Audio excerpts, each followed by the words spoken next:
By now you've watched how we find a property, and you've also watched how we do our due diligence. And it's just now that I'm introducing how investors get paid very purposely, because I wanted you to know in thorough detail what we do, how we do it, and all the things that have to happen before you get an email from us saying, hey, here is something that you can invest in that has value and that's stable and is something that you can count on for the foreseeable future, being able to get a nice return from. And most importantly, that your money is protected within that investment. So, we've gone through the due diligence process. We've now found a lender. The lender has told us, hey, we're going to give you this amount of money, which is typically 75 to 80% of the purchase price. And now I need to go raise investor capital in order to purchase this and protect that capital within the piece of property. So, the next set of questions have to do with you as the investor. We put our investors, you've heard me say over and over again that protecting investor capital is the most important thing that we do. So we put our investors in what we call a safety first position.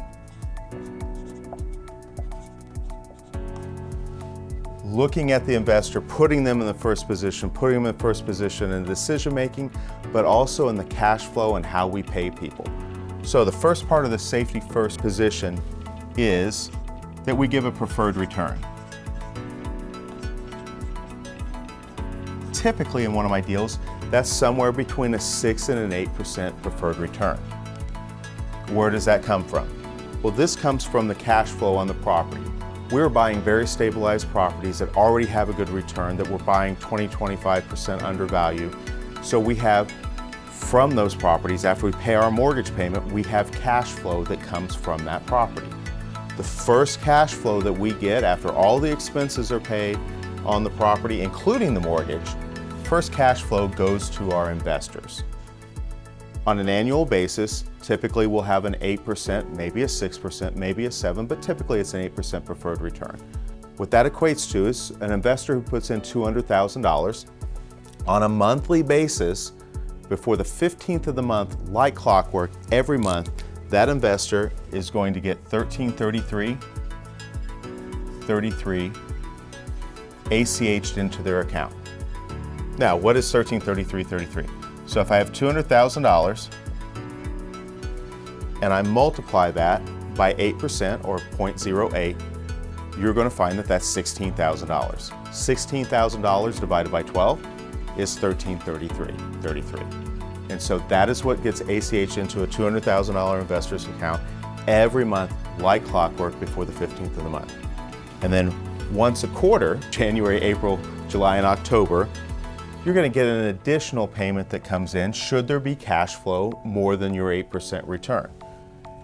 At that point, you're going to get 50% of any additional cash flow that comes out.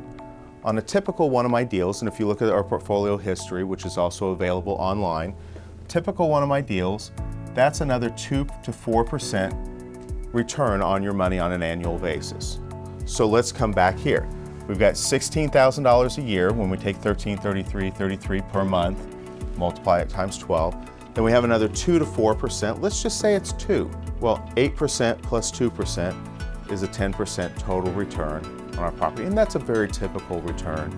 Now, we've just talked about cash flow now. We haven't talked about other things that come with being in a safety first position. The second thing is you do not sign on any debt. You have no responsibility for the debt that we put onto the property. This is very important because your investment is your risk in the deal. And there's a risk with any investment that you make, whether you're making an investment in the stock market, whether you're making in commercial real estate, there is indeed a risk when you invest, or else there wouldn't be a return on the other side. But your risk is limited to the amount that you invest. So if we purchase a property that is $5 million, on a $5 million deal, we're likely to raise about $1.5 million or so in capital on that deal. Those investors are not responsible for the $3.5 million in debt should everything go wrong. Just what they've made in their investment. So they're not responsible for the debt, and the investors get their money back first